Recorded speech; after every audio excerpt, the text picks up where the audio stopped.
Ever wondered how the air we breathe mixes and moves, especially in the remote, icy reaches of Antarctica? A recent study by a Japanese research team dives deep into this very question, using a fascinating tool, Beryllium-7. But what is Beryllium-7 and why is it so important? Let's find out. Beryllium-7 is a radioactive isotope of beryllium, born from cosmic rays interacting with our atmosphere. Think of it as a natural tracer, helping scientists map the intricate dance of air currents. The team's research, published in the Journal of Geophysical Research, Atmospheres on October 14, 2025, aimed to understand how this isotope travels from the upper atmosphere down to the Earth's surface, specifically in the Antarctic region.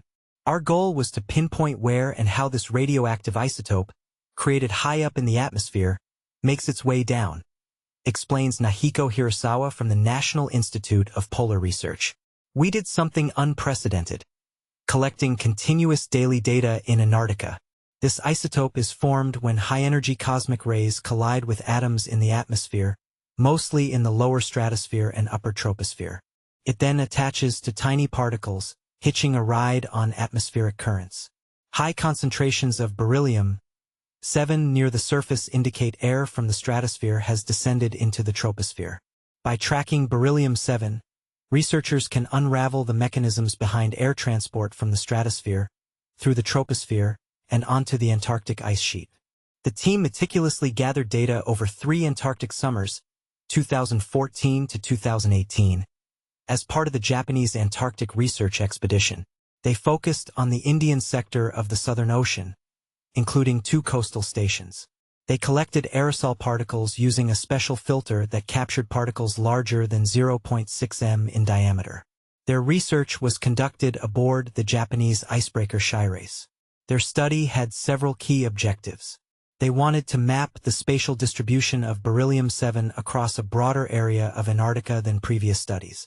They also sought to link beryllium-7 variations with large-scale weather patterns, known as synoptic-scale atmospheric circulation. These systems, spanning hundreds to thousands of kilometers, typically sweep across Antarctica weekly. Additionally, the team investigated how beryllium-7 concentrations fluctuate daily due to katabatic winds that rush down the Antarctic ice sheet slopes due to gravity. The team hopes their results could be used to validate models of beryllium-7 transport.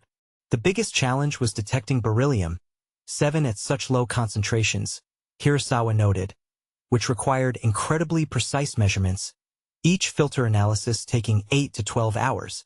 Their findings revealed a strong connection between beryllium-7 variations and synoptic scale disturbances. Interestingly, these disturbances also bring down other stratospheric materials, like volcanic matter, which can be used as climate markers in ice cores. The study's results are also helping scientists decode past atmospheric circulation patterns. We found that beryllium-7 is periodically transported down through tropopause foldings associated with weather systems. Katabatic winds also play a role, carrying beryllium-7 from the mid-troposphere to coastal areas, Hirasawa explained. But here's where it gets controversial. The team's work also shed light on other atmospheric processes. While beryllium-7 comes from the upper atmosphere, another radioactive isotope, radon-222, is released from the land surface. By studying both, we aim to better understand how the atmosphere mixes, said Hirasawa. So what do you think? Is this kind of research crucial for understanding climate change? Do you find it surprising that volcanic material can be used as climate markers? Share your thoughts in the comments below.